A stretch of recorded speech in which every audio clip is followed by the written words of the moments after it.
Okay, folks, welcome back. Our first guest got her big break on the TV series ER. Since then, she's gone on to do movies such as Coyote Ugly, The Cooler, on a history of violence. She was fearless in that. Her newest film, The Yellow Handkerchief, premieres this Friday. Please welcome Maria Bello. Maria!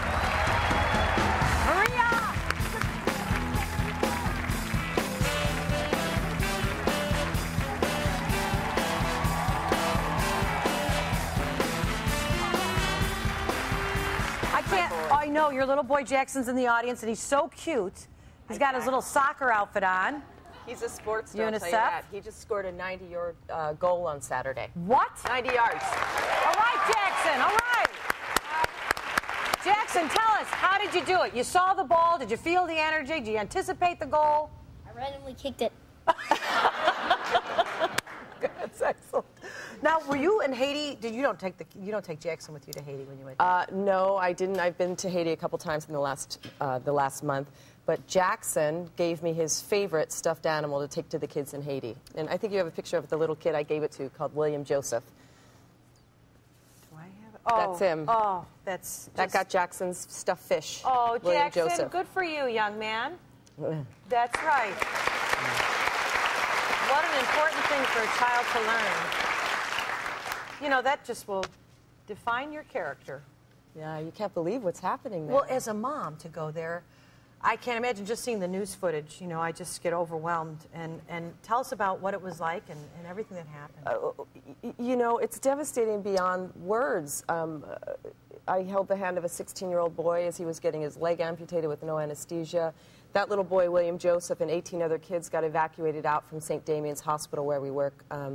Thank goodness, because they all had spinal cord injuries, but no painkillers. I mean, that first week was really the really meds were impossible to get. It was just impossible to get them what they needed. Yeah, but we've been working with Father Rick Frechette, the most amazing man. We started an organization called Artists for Peace and Justice, where we raise money for his children's hospital and his street schools and hospital for disabled children. And the work he's doing there is phenomenal. It must be so fulfilling to be able to combine the passion you have for acting and being a creative person and then giving back by, you know, having the ability to travel there and make a difference, hands-on make a difference. I feel so fortunate that I get to do it. I think we all have our strengths, you know, and one of mine, my mom taught me to sort of dig in the dirt and be there, and that's a 75,000 person refugee camp at the U.S. Airborne Camp. I know, I wanted you to describe it because when I put the picture up, I don't know if you can tell what this is, but these are all these makeshift tents for everyone to live in.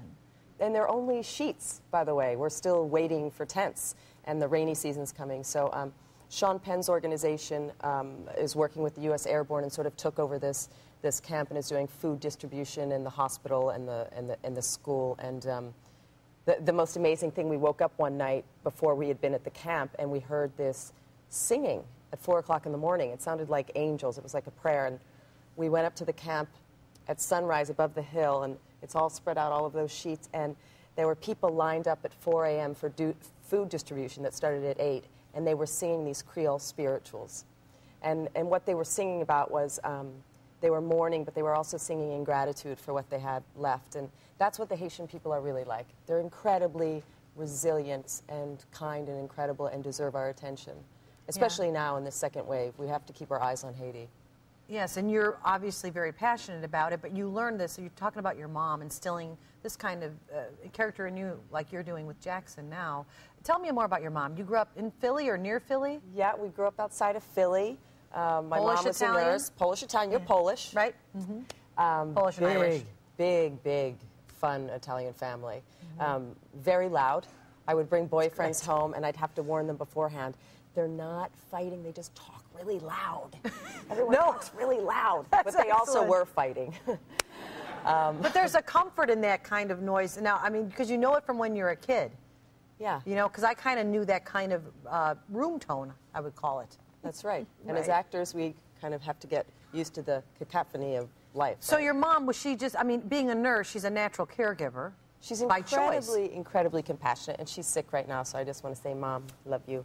Oh, well, we'll all say a prayer for her, yeah. She's great. But she always told us that we had a moral obligation to serve in some way, to give back. And I hope that's what I can instill in my son, if anything. Well, he's going to have that and be a heck of a soccer player.